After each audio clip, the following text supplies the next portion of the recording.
Hi guys, in a case of I told you so, people don't understand what abstaining means.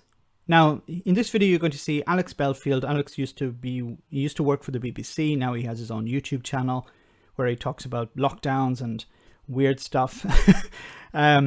Just to let you know that Alex is anti-lockdown. Okay, he doesn't want any type of lockdown. He thinks it's just damaging, and I don't know, that the government should do nothing. I'm not sure exactly his position. But here he's going to criticize Keir Starmer for abstaining. Now, Alex doesn't seem to understand what abstaining means, but let's see what he has to say. Morning Mush, only me. So we've been reading the news about Keir Starmer. Then it's the big vote today to see whether it's going to go through or not on the tiers. He says he's neither here nor there. He's neither Arthur nor Martha. He's neither in Bangkok or Phuket. He doesn't know whether he's in Morecambe Bay or Bombay. No, that's a lie. Why are you lying all the time?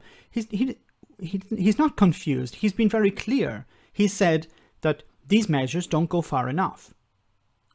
And he's supported by SAGE. SAGE have said that the tiered system is not enough to bring down the spread of the virus. He's been very clear about this. Just because he doesn't agree with taking this action doesn't mean that he's confused in some way. He's said on numerous occasions, these don't go far enough. He actually called for a circuit breaker, and Boris Johnson ignored him and ignored him and ignored him, and then finally said, okay, yes, let's go into a lockdown. That is working.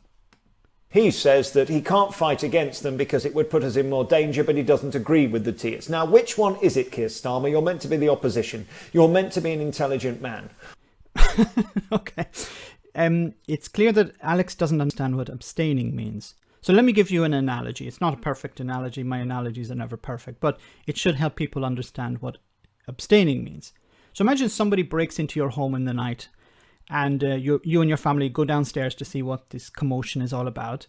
And there's a guy with a knife, and he grabs your wife, and he puts the knife to her throat, and he says, I'm going to kill her. Do you want me to do that? And you say, no, of course not. So he says, okay, the alternative is, and he grabs your son, and he says, I'm going to kill him. And he asks you, do you want me to do that? And you say, of course I don't. So he grabs your wife again, and he says, okay, which is it? Do you want me to kill your wife or to kill your son? And you're saying, I can't make a decision here. In both scenarios, the result is a disaster. Abstaining is where you say, I'm not going to play your game. I'm not going to decide one or the other. Now, I know it's not a perfect analogy, but this is what Keir Starmer is doing. He's saying, look, the measures don't go far enough. I can't support them because they're not sufficient to bring down the spread. But the alternative is to do nothing. And that's another disaster, because if we do nothing, it's just going to facilitate the spread. So he can't go along with the government and say, yes, I'm going to do a half-arsed measure, or I'm not going to go against the government and do nothing. This is not so difficult to understand. I don't think it is anyway. What is going on with our opposition in this country that he disagrees fundamentally with the tier system but won't vote against it because he says there's no better alternative? Surely you're there to suggest a better alternative. No, his job is not to suggest. His job is not to advise the government. Does Alex not understand the role of the opposition? They're not advisors to the government. Boris Johnson has his advisors. For example, Dominic Cummings is one of Boris Johnson's advisors. I know he left Number 10, but I'm pretty sure he's still hanging about. Boris Johnson has his advisors. It's not the role of the opposition to advise the government. Now, if it was a government of national unity or a coalition, then you could say, okay, it's Keir Starmer's job to advise the Prime Minister. But his job is not. His job is to hold the government to account.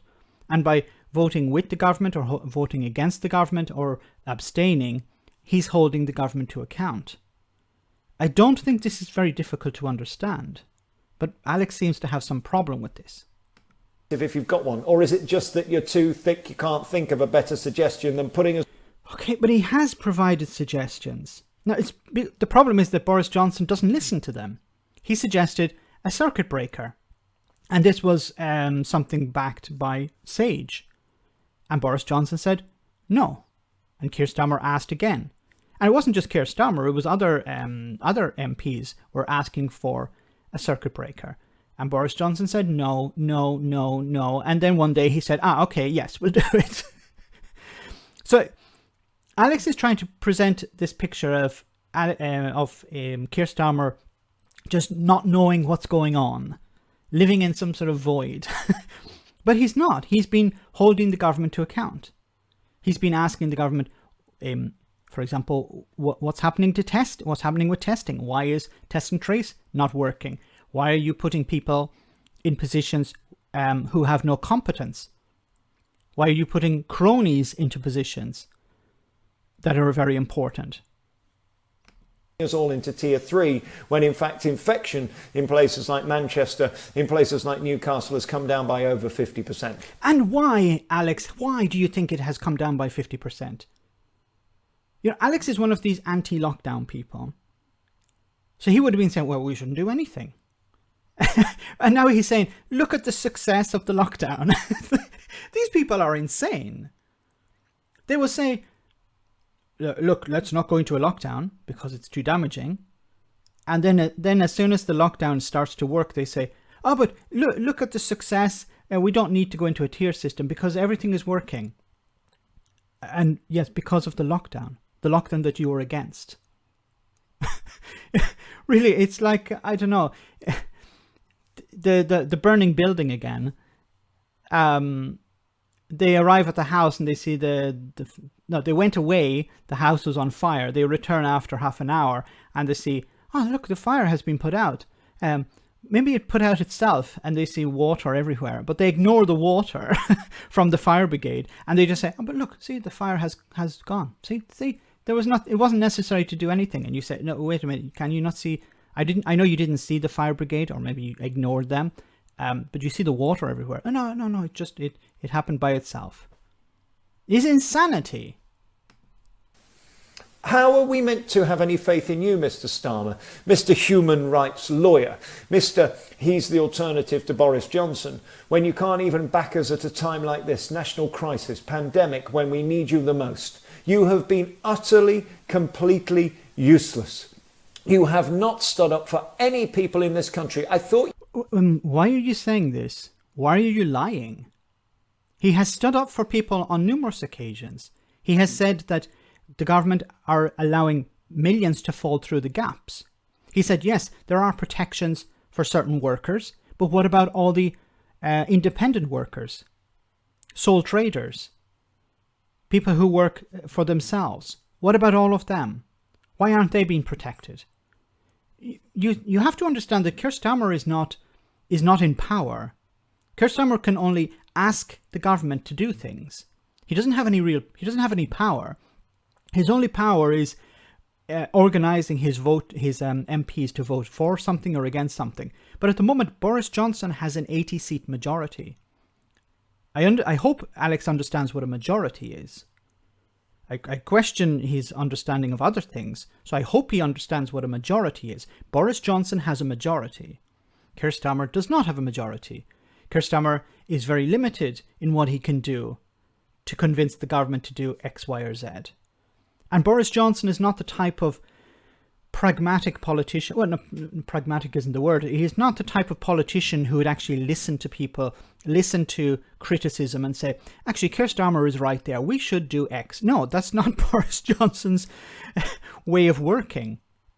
Boris Johnson doesn't listen to people unless they're Dominic Cummings, perhaps. And he hasn't listened to Keir Starmer, even though Keir Starmer was giving him right advice. And he was actually following Keir Starmer's advice at the end of the day. But he wasn't admitting it was Keir Starmer that was giving him the advice. Do you understand the problem here, Alex? You seem to think that Keir Starmer, and a lot of people seem to think this, that the government is somewhat 50-50. Sorry, the Parliament is somewhat 50-50. And that Keir Starmer maybe is able to convince the government to do something, and if he doesn't, well, it's because he's, crap or whatever. That's not the case. Boris Johnson has an 80-seat majority. Boris Johnson is in charge. If Keir Starmer isn't able to convince Boris Johnson to do something, that's not a failing of Keir Starmer. It's Boris Johnson deciding against doing it. Look, once again, as I said in a previous video, people will not understand what abstaining means, and they will assume that it's being spineless.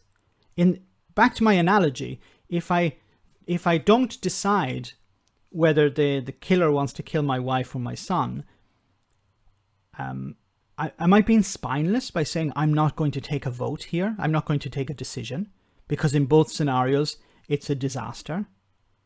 Let me know in the comment section, guys, what you think. As always, your comments are greatly appreciated. Thanks a lot.